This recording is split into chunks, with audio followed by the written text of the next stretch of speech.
ನಮಸ್ಕಾರ ಮುದ್ರಾ. ಹಗುರವಾಗಿ ಕಣ್ಣನ್ನು ಮುಚ್ಚಿ ಸಹಜವಾದಂಥ ಶ್ವಾಸಕ್ರಿಯೆ. ಪ್ರತಿ ಬಾರಿ ಶ್ವಾಸವನ್ನು ಹೊರಹಾಕ್ತಾ ಮನಸ್ಸನ್ನು ಶಾಂತಗೊಳಿಸಿ ಕಣ್ಣುಬ್ಬುಗಳನ್ನು ಸಡಿಲಗೊಳಿಸ್ತಾ ಇರಿ. ಮುಖದ ಎಲ್ಲ ಮಾಂಸಖಂಡಗಳನ್ನು ಸಡಿಲಗೊಳಿಸಿ, ಭುಜದ ಅಷ್ಟು ಸ್ನಾಯುಗಳನ್ನು ಸಡಿಲಗೊಳಿಸಿ, ಸಹಜವಾದಂಥ ಉಸಿರಾಟ ಪ್ರಕ್ರಿಯೆ ಬರುವಲ್ಲಿವರೆಗೂ ಶರೀರದ ಮಾಂಸಖಂಡಗಳನ್ನು ಸಡಿಲಗೊಳಿಸ್ತಾ ಇರಿ. ಎಲ್ಲ ಬಂಧನಗಳಿಂದ ಮುಕ್ತವಾದಂತಹ ಶರೀರ ಶಾಂತತೆಯ ಕಡೆಗೆ, ಪ್ರಸನ್ನತೆಯ ಕಡೆಗೆ ಹೋಗ್ತಾ ಇರೋಂಥ ಅನುಭವವನ್ನು ಗಮನಿಸ್ತಾ ಇರಿ.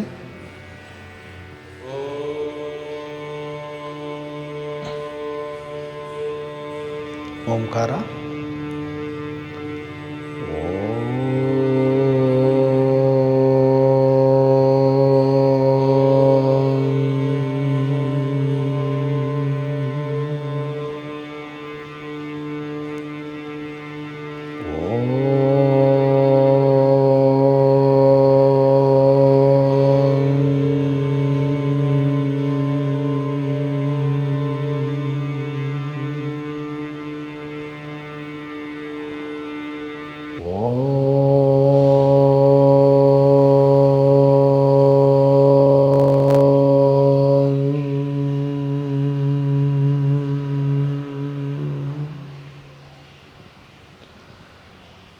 ಯೋಗೇನ ಚಿತ್ತಸ್ಯ ಪದೇನ ವಾಚಾ ಮಲಂ ಶರೀರಸ್ಯ ಚ ವೈದ್ಯಕೇನ ಯೋಪಾಕರೋತ್ತಂ ಪ್ರವರಂ ಮುನೀನಾಂ ಪತಂಜಲಿಂ ಪ್ರಾಂಜಲಿರಾನತೋಸ್ಮಿನ್ ಆಬಾಹುಪುರುಷಾಕಾರಂ ಶಂಖಚಕ್ರಾಸಿಧಾರಿಣಂ ಸಹಸ್ರಶಿರಸಂ ಶ್ವೇತಂ ಪ್ರಣಮಾಮಿ ಪತಂಜಲಿಂ. ಹರಿ ಓಂ. ಹೆಡ್ ಡೌನ್, ಶಿರವನ್ನು ಬಾಗಿಸಿ ಪತಂಜಲಿ ಮಹರ್ಷಿಗಳನ್ನು ಸ್ಮರಿಸೋಣ, ನಮಿಸೋಣ. ಅವರಿಗೆ ಎರಡೂ ಕೈಗಳನ್ನು ಪರಸ್ಪರ ಸ್ಪರ್ಶಿಸಿ ಕಣ್ಣು ಹತ್ತಿರ ತಗೊಂಡೋಗಿ ಹಗುರವಾಗಿ ಕಣ್ಣನ್ನು ತೆರೆಯೋಣ.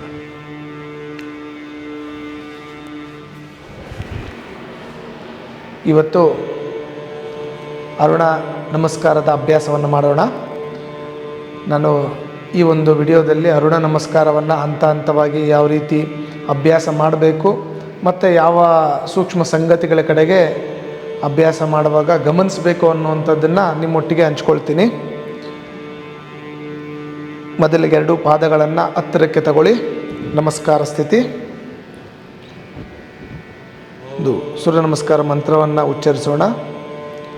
ಧ್ಯೇಯ ಸದಾ ಸವಿತ್ರಮಂಡಲ ಮಧ್ಯವರ್ತಿ ನಾರಾಯಣ ಸರಸಿಜಾಸನ ಸನ್ನಿವಿಷ್ಟಃ ಕೇಯೂರವಾನ್ ಮಕಲಕುಂಡಲವಾನ್ ಕಿರೀಟಿ ಹಾರಿ ಹಿರಣ್ಮಯ ವಪದ್ರತ ಶಂಖಚಕ್ರಃ.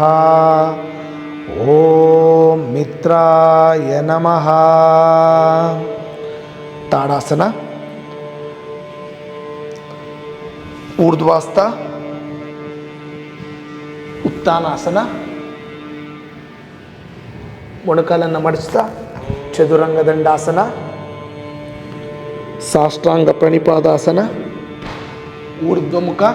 ಈಗ ಮೊಣಕಾಲನ್ನು ನೆಲಕ್ಕೆ ತಾಗಿಸ್ತಾ ಅಧೋಮುಖ ಶ್ವಾನಾಸನ. ಮತ್ತೆ ಮೊಣಕಾಲನ್ನು ಮಡಚ್ಕೊಳ್ಳಿ, ಹಾಗೆ ಹಾರ್ತಾ ಉತ್ಥಾನಾಸನ, ಊರ್ಧ್ವಾಸ್ತಾಸನ, ತಾಡಾಸನ. ಇದು ಅರುಣ ನಮಸ್ಕಾರದ ಒಂದು ಸೀಕ್ವೆನ್ಸ್. ಇದರಲ್ಲಿ ಯಾವ ಸಂಗತಿಗಳನ್ನು ಗಮನಿಸಬೇಕು, ಯಾವ ಸಂಗತಿ ಯಾವ ಹಂತದಲ್ಲಿ ಸ್ಥಿತಿಯಲ್ಲಿ ಯಾವ ಸೂಕ್ಷ್ಮತೆಗಳ ಕಡೆಗೆ ಗಮನ ಕೊಡಬೇಕು ಅನ್ನುವಂಥದ್ದನ್ನು ನಾನು ನಿಮ್ಮ ಹತ್ರ ಹಂಚ್ಕೊಳ್ತೀನಿ. ಮೊದಲನೇ ಸ್ಥಿತಿ ತಾಡಾಸನದಲ್ಲಿ ಕಾಲು ಬೆರಳುಗಳನ್ನು ಬಿಚ್ಚಿರಬೇಕು. ಮೊಣಕಾಲನ್ನು ಮೇಲ್ಮುಖವಾಗಿ ಎಡ್ಕೊಳ್ಬೇಕು. ತೊಡೆಯ ಸ್ನಾಯುಗಳನ್ನು ಹೊರಮುಖವಾಗಿ ಹೊರಳಿಸಿ ಮತ್ತು ಈ ಆಮ್ಸ್ಟ್ರಿಂಗ್ ಮಸಲನ್ನ ಮೇಲ್ಮುಖವಾಗಿ ಎಳ್ಕೊಳ್ಳಿ. ಈಗ ಪೃಷ್ಠವನ್ನು ಕೆಳಗೆ ಮುಖವಾಗಿ ಹೊರಳಿಸಬೇಕು. ಈ ನಮ್ಮ ಫ್ಲೋಟಿಂಗ್ ರಿಬ್ಸ್ ಏನಿದೆ ಇದನ್ನು ಮೇಲಕ್ಕೆ ಎತ್ತುತ್ತಾ ನೋಡಿ ಈ ಸ್ಥಿತಿಗೆ ಹೋಗಬೇಕು. ಸ್ಥಿತಿಯಲ್ಲಿ ಕುತ್ತಿಗೆಯನ್ನು ತುಂಬ ಹಿಂದಕ್ಕೂ ಹಾಕಬಾರ್ದು, ಮುಂದಕ್ಕೂ ಬಿಡಬಾರ್ದು. ಸಹಜವಾಗಿ ದೃಷ್ಟಿ ಸ್ವಲ್ಪ ಮೇಲಕ್ಕೆ ನೋಡೋ ರೀತಿಯಲ್ಲಿರಲಿ. ಮೊಣಕೈಗಳನ್ನು ಮಣಿಕಟ್ಟುಗಳನ್ನು ನಮ್ಮ ಬೈಸಿಪ್ಸಿಂದ ಮೇಲಕ್ಕೆ ಎಳ್ಕೊಳ್ಬೇಕು. ಭುಜಗಳನ್ನು ಕೆಳಗಡೆ ತಳ್ಳಬೇಕು. ನೀವು ಭುಜನ ಮೇಲೆ ಕೇಳ್ಕೊಂಡ್ರೆ ಕುತ್ತಿಗೆ ಹತ್ರ ಅದು ಹೋಗಿ ಈ ವೋಕಲ್ ಆರ್ಗನ್ಸ್ ಏನಿದೆ ಅದಕ್ಕೆ ಪ್ರೆಷರ್ ಕ್ರಿಯೇಟ್ ಮಾಡ್ತದೆ. ಸಹಜವಾದಂಥ ಶ್ವಾಸಕ್ರಿಯೆ ಆಗಲ್ಲ. ಶ್ವಾಸಕ್ರಿಯೆಯಲ್ಲಿ ಬಿಗಿತ ಬರ್ತದೆ. ಅದಕ್ಕೆ ಇದನ್ನು ಗಮನಿಸ್ಕೊಳ್ಳಿ. ನೋಡಿ, ತಾಡಾಸನಲ್ಲಿ ಸ್ಥಿತಿಗೆ ಬರ್ತೀವಿ. ಮೊದಲು ನಮಸ್ಕಾರ ಸ್ಥಿತಿಯಿಂದ ತಾಡಾಸನ ಸ್ಥಿತಿ. ಎರಡು ಭುಜಗಳನ್ನು ವಿಶಾಲಗೊಳಿಸಿ, ಎರಡು ಪಕ್ಕೆಲುಬುಗಳನ್ನು ಶೋಲ್ಡರ್ ಬ್ಲೇಡ್ನ ಎಷ್ಟಾಗ್ತದೆ ಅಷ್ಟು ಹತ್ರಕ್ಕೆ ತಗೊಳ್ಳಿ. ಟಾಪ್ ಶೋಲ್ಡರ್ ಬ್ಲೇಡ್ ಏನಿದೆ ಅದನ್ನು ವಿಶಾಲಗೊಳಿಸ್ತಾ ಇರಬೇಕು. ಈ ಸ್ಥಿತಿಗೆ ಬರಬೇಕು. ಈಗ ಊರ್ಧ್ವಾಸ್ತಾಸನ ಸ್ಥಿತಿ. ಉತ್ತಾನಾಸನ ಮಾಡ್ತಾ ನೋಡಿ, ನಮ್ಮ ಈ ಗ್ರಾಯಿನ್ಸಿಂದ ಬಾಗಬೇಕು, ಉರುಸಂದುವಿನಿಂದ ಬಾಗಬೇಕು. ಪ್ರತಿ ಶ್ವಾಸವನ್ನು ಹೊರ ಹಾಕ್ತಾ ಬೆನ್ನು ಹುರಿಯನ್ನು ಕೈ ಸಮೇತವಾಗಿ ಹಿಗ್ಗಿಸಬೇಕು. ಸಹಜವಾಗಿ ಈ ಸ್ಥಿತಿಗೆ ಬರ್ತಾ ಇದ್ದಂಗೆ ಅರ್ಧ ಉತ್ತಾನಾಸನ ಸ್ಥಿತಿಗೆ ಬಂದಾಗ ಒಮ್ಮೆ ನೀವು ಗಮನಿಸಬೇಕಾಗಿರುವಂಥದ್ದು, ನಮ್ಮ ಇಡೀ ಶರೀರದ ಭಾರ ಹಿಮ್ಮಡಿ ಕಡೆಗೆ ಹೋಗಿರುತ್ತೆ, ಸೊಂಟ ತುಂಬ ಹಿಂದಕ್ಕೆ ಹೋಗಿರುತ್ತೆ. ಅದನ್ನ ಮುಂದಕ್ಕೆ ತಗೊಳ್ಳಿಕ್ಕೆ ಸೆಟ್ ಮಾಡ್ಕೊಳ್ಳಿ. ಹಿಮ್ಮಡಿ ಮತ್ತು ಮುಮ್ಮಡಿ ಮೇಲೆ ಸಮಭಾರವನ್ನು ಇಟ್ಕೊಳ್ಳಿ. ನೋಡಿ, ಈ ಸ್ಥಿತಿಯಲ್ಲಿರಿ. ಈಗ ಇಲ್ಲಿಂದ ಕೈಗಳನ್ನು ಕೆಳಗಡೆಗೆ ಬಿಡಿ. ಚಿನ್ನನ್ನು, ನಮ್ಮ ದೃಷ್ಟಿಯನ್ನು ನಮ್ಮ ಪಾದದಿಂದ ಒಂದು 2 ಅಡಿಯಷ್ಟು ಮುಂದೆಗೆ ನೋಡ್ತಾ ಶ್ವಾಸವನ್ನು ಹೊರ ಹಾಕ್ತಾ ಮುಂದಕ್ಕೆ ಬಾಗಿ ಈ ಉತ್ತಾನಾಸನ ಸ್ಥಿತಿಗೆ ಬರ್ತೀವಿ. ಬಂದ ನಂತರ ನಮಗೆ ಕೆಳಗಡೆ ನೆಲ ಸಿಗಲ್ಲ, ತುಂಬ ಮೇಲಕ್ಕೆ ಇದೆ ಅಂದಾಗ ಸ್ವಲ್ಪ ಕಾಲನ್ನು ಮಡಚ್ಕೊಳ್ಳಿ. ಪೂರ್ತಿ ಹಸ್ತವನ್ನು ಊರಿ ಉತ್ತಾನಾಸನ ಸ್ಥಿತಿಯಿಂದ ಚದುರಂಗ ದಂಡಾಸನ ಸ್ಥಿತಿಗೆ ಹೋಗಲಿಕ್ಕೆ. ಈಗ ಹಸ್ತವನ್ನು ಊರಿದ ನಂತರ ನಮ್ಮ ಇಡೀ ಶರೀರದ ಭಾರ ನಮ್ಮ ಪಾದಗಳ ಮೇಲೆ ಇರುತ್ತೆ. ಅದನ್ನು ನಾವು ಯಾಕಂದರೆ ಈಗ ಪಾದಗಳನ್ನು ಹಿಂದಕ್ಕೆ ಹಿಂದಕ್ಕೆ ತಗೊಳ್ತೀವಿ. ಪೂರ್ತಿ ಶರೀರದ ಭಾರ ಪಾದದ ಮೇಲೆ ಇದ್ದಾಗ ನಾವು ಜಂಪ್ ಮಾಡಿ ಹಿಂದಕ್ಕೆ ಲೆಗ್ಸ್ನ ತಗೊಳ್ಳೋದಕ್ಕಾಗಲ್ಲ. ಅದಕ್ಕೇನು ಮಾಡಬೇಕಂದ್ರೆ ನಮ್ಮ ಶರೀರದ ಭಾರವನ್ನು ಸ್ವಲ್ಪ ಮುಂದಕ್ಕೆ ಟ್ರಾನ್ಸ್ಫರ್ ಮಾಡಬೇಕು. ನೋಡಿ, ಈಗಿದೆ. ಭುಜನ ಸ್ವಲ್ಪ ಮುಂದಕ್ಕೆ ತಗೊಳ್ಳಿ, ಮುಂದಕ್ಕೆ ಸ್ವಲ್ಪ ಬಾಗಿ ಸ್ಥಿತಿಗೆ ಬನ್ನಿ.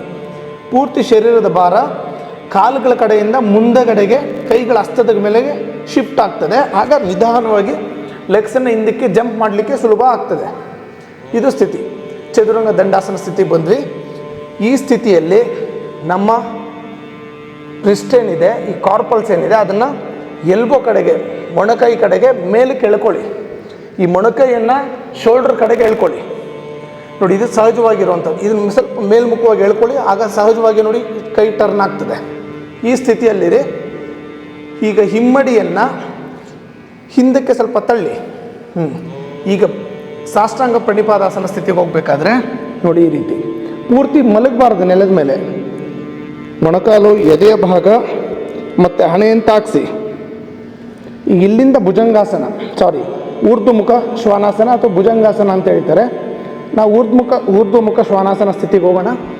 ಈಗ ಹಾರ್ತ ಮುಂದಕ್ಕೆ ಎತ್ತಬೇಕು ಮತ್ತು ಭುಜನ ಮೇಲೆ ಕೆತ್ಕೊಳ್ಬೇಕು. ಭುಜಗಳನ್ನು ನೋಡಿ, ಎರಡೂ ಭುಜಗಳನ್ನು ವಿಶಾಲಗೊಳಿಸಿ ಈ ಭಾಗನ ಗಮನಿಸ್ತಾ ಇರಿ. ಸ್ಟರ್ನಮನ್ನು ಇದನ್ನು ಮೇಲೆ ಕೆತ್ಕೊಳ್ತಾ ಇರಬೇಕು. ಈ ಸ್ಟರ್ನಮನ್ನು ನೆಕ್ ಕಡೆಗೆ ಎತ್ಕೊಳ್ಳಿ, ಥ್ರೋಟ್ ಕಡೆಗೆ. ಈ ಭುಜಗಳನ್ನು ವಿಶಾಲಗೊಳಿಸ್ತಾ ಇರಿ. ಎದೆ ವಿಶಾಲ ಆಗಬೇಕು ಈ ಸ್ಥಿತಿಯಲ್ಲಿ. ಈಗ ಮೊಣಕಾಲು ಮೇಲಕ್ಕಿರಲಿ. ಈಗ ಮೊಣಕಾಲನ್ನು ಕೆಳಗಡೆಗೆ ಡ್ರಾಪ್ ಮಾಡಿ ಪಾದದ ಬೆರಳುಗಳನ್ನು ಪಾಯಿಂಟ್ ಮಾಡ್ಕೊಳ್ಳಿ. ಈಗ ಅಧೋಮುಖ ಶ್ವಾನಾಸನ. ಇದರಲ್ಲಿ ಎರಡು ಭುಜದ ಈ ಪಕ್ಕೆಲುಬುಗಳೇನಿದೆ, ಶೋಲ್ಡರ್ ಬ್ಲೇಡ್ನ ಎಷ್ಟು ಸಾಧ್ಯ ಆಗುತ್ತೋ ಅಷ್ಟು ಹತ್ರಕ್ಕೆ ತಗೊಳ್ಳಿ. ಟಾಪ್ ಶೋಲ್ಡರ್ ಬ್ಲೇಡ್ನ, ಇದು ಟಾಪ್ ಶೋಲ್ಡರ್ ಬ್ಲೇಡ್, ಇದನ್ನು ಹತ್ರಕ್ಕೆ ತಗೊಳ್ತಾ ಇರಿ. ಬಾಟಮ್ ಶೋಲ್ಡರ್ ಬ್ಲೇಡ್ ಆಟೋಮೆಟಿಕ್ಕಾಗಿ ಸ್ಪ್ರೆಡ್ ಆಗ್ತಾ ಇರ್ತದೆ. ಸಹಜವಾದಂಥ ಶ್ವಾಸ ಪ್ರಕ್ರಿಯೆ. ಈಗ ಈ ಸ್ಥಿತಿಯಲ್ಲಿ ಅಧೋಮುಖ ಶ್ವಾನಾಸನ ಸ್ಥಿತಿಯಲ್ಲಿ ಬೆನ್ನನ್ನು ಡಿಸ್ಟರ್ಬ್ ಮಾಡಬೇಡಿ. ಜಸ್ಟ್ ಮೊಣಕಾಲುಗಳನ್ನು ಮಾತ್ರ ಮಡಚಿ ಆರ್ತ ಮುಂದಕ್ಕೆ. ಉತ್ತಾನಾಸನ ಸ್ಥಿತಿ. ಈಗ ಶ್ವಾಸವನ್ನು ತಗೊಳ್ತಾ ಮತ್ತೆ ಊರ್ಧ್ವಾಸ್ತಾಸನ, ನಂತರ ತಾಡಾಸನ ಸ್ಥಿತಿ. ಇದು ಒಂದು ಆಸನದ ಪ್ರಕ್ರಿಯೆ. ಈಗ ನಾವು ಯಾವ್ಯಾವ ಸಂಗತಿಗಳನ್ನು ಗಮನಿಸಬೇಕು ಅನ್ನುವಂಥದ್ದು ನಾನು ಈಗ ಹಂತ ಹಂತವಾಗಿ ಹೇಳಿದ್ದೀನಿ. ಆ ಸಂಗತಿಗಳನ್ನು ಗಮನಿಸ್ಕೊಳ್ತಾ ಒಮ್ಮೆ ಅಭ್ಯಾಸ ಮಾಡೋಣ. ನಮಸ್ಕಾರ ಸ್ಥಿತಿ. ಓಂ ರವಯೇ ನಮಃ. ತಾಡಾಸನ. ಪಕ್ಕೆಲುಬುಗಳ ಮೇಲೆ ಕೆತ್ಕೊಳ್ಳೋಣ. ಭುಜವನ್ನು ಕೆಳಗಡೆ ಇಳಿಸಿ, ದೃಷ್ಟಿ ನಮ್ಮ ಮುಂದಕ್ಕೆ ಇರಲಿ. ಊರ್ಧ್ವಾಸ್ತ ನೋಡಿ, ತುಂಬ ಹಿಂದಕ್ಕೆ ಬಾಗಬಾರ್ದು. ಬೆನ್ನು ಈ ಭಾಗಕ್ಕೆ ಒತ್ತಡ ಬರದೇ ಇರೋ ರೀತಿಯಲ್ಲಿ ನೋಡಿ ಶರೀರವನ್ನು ಮೇಲೆ ಕೆತ್ಕೊಳ್ಳಿ. ಈ ರಿಬ್ಸಿಂದ ಮೇಲೆ ಕೆತ್ಕೊಳ್ಬೇಕು, ಆಂಪೆಕ್ಟನ್ ಮೇಲೆ ಕೆತ್ಕೊಳ್ಬೇಕು. ಊರ್ಧ್ವಾಸ್ತಾಸನ. ಇದೇ ಸ್ಥಿತಿಯಲ್ಲ ನೋಡಿ. ಈಗ ಪೂರ್ತಿ ಶರೀರದ ಭಾರ ಇಮ್ಮಡಿ ಮೇಲೆ ಶಿಫ್ಟ್ ಆಗಿದೆ, ಅದನ್ನು ಮುಂದಕ್ಕೆ ತಗೊಳ್ಳಿ. ಉತ್ಥಾನಾಸನ. ಈಗ ಶ್ವಾಸವನ್ನು ಹೊರ ಹಾಕ್ತಾ ಮುಂದಕ್ಕೆ ಬಾಗಿ. ಈಗ ನನಗೆ ನೆಲಕ್ಕೆ ಕೈ ಸಿಗಲ್ಲ ಅನ್ನುವಂಥವ್ರು ಸ್ವಲ್ಪ ಮೊಣಕಾಲನ್ನು ಮಡ್ಚ್ಕೊಳ್ಳಿ. ನೋಡಿ, ಬೆನ್ನು ಉರಿಯನ್ನು ಹಿಗ್ಗಿಸಿ ಮುಂದಕ್ಕೆ ನೋಡಿ. ಬಾಡಿ ವೆಯ್ಟ್ ನೋಡಿ, ಈಗ ನನ್ನ ಕಾಲ ಮೇಲಿದೆ ಇಡೀ ಶರೀರದ ಭಾರವನ್ನು ಸ್ವಲ್ಪ ಮುಂದಕ್ಕೆ ಶಿಫ್ಟ್ ಮಾಡಿ ಚದುರಂಗ ದಂಡಾಸನ. ಈ ಸ್ಥಿತಿಯಲ್ಲಿ ಮೊಣಕೈಗಳನ್ನು ರಿಸ್ಟಿಂದ ಕಾರ್ಪಲ್ಲಿಂದ ಮೇಲೆ ಕೇಳ್ಕೊಳ್ಳಿ. ಹಿಂಬಡಿಯನ್ನು ತಳ್ಳಬೇಕು. ಈಗ ಸಾಷ್ಟಾಂಗ ಪ್ರಣಿಪಾದಾಸನ. ಈಗ ಆರ್ತಾ ಇದನ್ನು ಕಾಲು ಹೊಡಿಬೇಕು, ಪಾದನ. ಈ ಕಿರುಬೆರಳಿನ ಹೊರಾಂಚನಿದೆ, ಅದನ್ನು ಪ್ರೆಸ್ ಮಾಡಿ. ಈ ಮೊಣಕಾಲನ್ನು ಡ್ರಾಪ್ ಮಾಡಿ ನೋಡಿ. ಪಾಯಿಂಟನ್ನು ಟೋಸ್ ಮಾಡ್ಕೊಳ್ಳಿ. ಟೋಸನ್ನು ಪಾಯಿಂಟ್ ಮಾಡಿ ಅಧೋಮುಖ ಶ್ವಾನಾಸನ. ಈಗ ಮೊಣಕಾಲನ್ನು ಮಡಚ್ಕೊಳ್ಳಿ. ಬೆನ್ನು ಉರಿಯನ್ನು ಡಿಸ್ಟರ್ಬ್ ಮಾಡಬೇಡಿ. ಬೆನ್ನು ನೋಡಿ ನೇರನೇ ಇದೆ. ಉತ್ಥಾನಾಸನ. ಈಗ ಮತ್ತೆ ಊರ್ಧ್ವಾಸ್ತಾಸನ, ತಾಡಾಸನ. ಇದು ಓವರಾಲ್ ಪ್ರೋಸೆಸ್. ಇದನ್ನ ನಾವು ಗಮನಿಸಬೇಕಾಗಿರುವಂಥ ಸಂಗತಿಗಳ ಬಗ್ಗೆ ನಾನು ಈಗಾಗಲೇ ತಮ್ಮ ಗಮನಕ್ಕೆ ತಂದಿದ್ದೀನಿ. ಆ ಸಂಗತಿಗಳನ್ನು ಗಮನಿಸ್ಕೊಳ್ತಾ ನಾನೀಗೊಮ್ಮೆ ಆ ಸಂಗತಿಗಳನ್ನು ಹೇಳ್ತಾ ಅಭ್ಯಾಸ ಮಾಡ್ತೀನಿ. ನೀವು ಒಟ್ಟೊಟ್ಟಿಗೆ ಆ ಸಂಗತಿಗೆ ನಾನು ಯಾವ್ಯಾವ ಸಂಗತಿಗಳನ್ನ ಹೇಳ್ತೀನಿ, ಯಾವ ಕಡೆಗೆ ನೀವು ಗಮನವನ್ನು ಕೊಡಿ ಅಂತ ಹೇಳ್ತೀನಿ, ಆ ಅಂಗಗಳ ಕಡೆ ಗಮನವನ್ನು ಕೊಡ್ತಾ ಆ ಭಾಗವನ್ನು ಆ್ಯಕ್ಟಿವ್ ಮಾಡ್ಕೊಳ್ತಾ ಮಾಡೋಣ. ನಮಸ್ಕಾರ ಸ್ಥಿತಿ. ಓಂ ಸೂರ್ಯಾಯ ನಮಃ. ತಾಡಾಸನ. ಊರ್ಧ್ವಾಸ್ತ. ಬೆನ್ನು ಉರಿಯನ್ನು ಎಷ್ಟು ಸಾಧ್ಯ ಆಗುತ್ತೋ ಅಷ್ಟು ಮೇಲೆ ಕೆತ್ಕೊಳ್ಳಿ. ಪಕ್ಕೆಲುಬುಗಳನ್ನು ಮೇಲೆ ಕೆತ್ತಿ. ಲಂಬರ್ ಸ್ಪೈನ್ ಮೇಲೆ ಒತ್ತಡ ಇರಬಾರ್ದು. ಪಾದದ ಹೊರ ಅಂಚು ಒಳ ಅಂಚುಗಳನ್ನು ಬಲವಾಗಿ ಒತ್ತಿ ಮೊಣಕಾಲನ್ನು ಮೇಲ್ಮುಖವಾಗಿ ಎಳ್ಕೊಳ್ಳಿ. ಶ್ವಾಸನ ಹೊರ ಹಾಕ್ತಾ ಉತ್ಥಾನಾಸನ.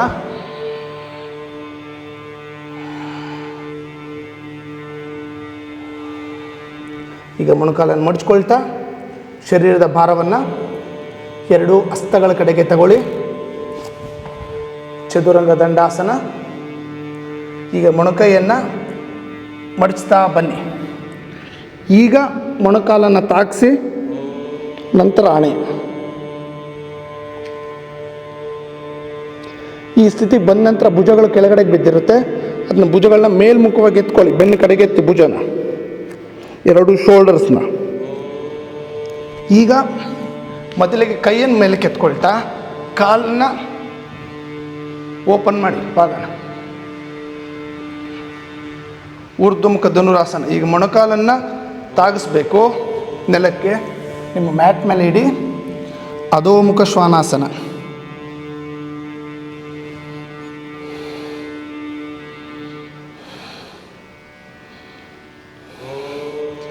ಈಗ ಮೊಣಕಾಲನ್ನು ಮಡಚ್ತಾ ಉತ್ಥಾನಾಸನ ಸ್ಥಿತಿ. ಹಾರಬೇಕಾದ್ರೆ ಬೆನ್ನು ಹುರಿಯನ್ನು ನೇರ ಇಟ್ಕೊಳ್ಬೇಕು. ಮೊಣಕಾಲನ್ನು ಮಾತ್ರ ಮಡಚಿ ಸ್ಪ್ರಿಂಗ್ ರೀತಿಯಲ್ಲಿ ಸ್ವಲ್ಪ ನಮ್ಮ ಮುಂಗಾಲನ್ನು ಟೋಸನ್ನು ಮೇಲೆ ಪ್ರೆಷರ್ ಕ್ರಿಯೇಟ್ ಮಾಡ್ತಾ ಜಂಪ್ ಮಾಡಿ ಮುಂದಕ್ಕೆ ಬಂದ ನಂತರ ಈಗ ಮೊಣಕಾಲನ್ನು ನೇರ ಮಾಡಿ ಸ್ಥಿತಿಯಲ್ಲಿ ಸಹಜವಾದಂಥ ಉಸಿರಾಟ.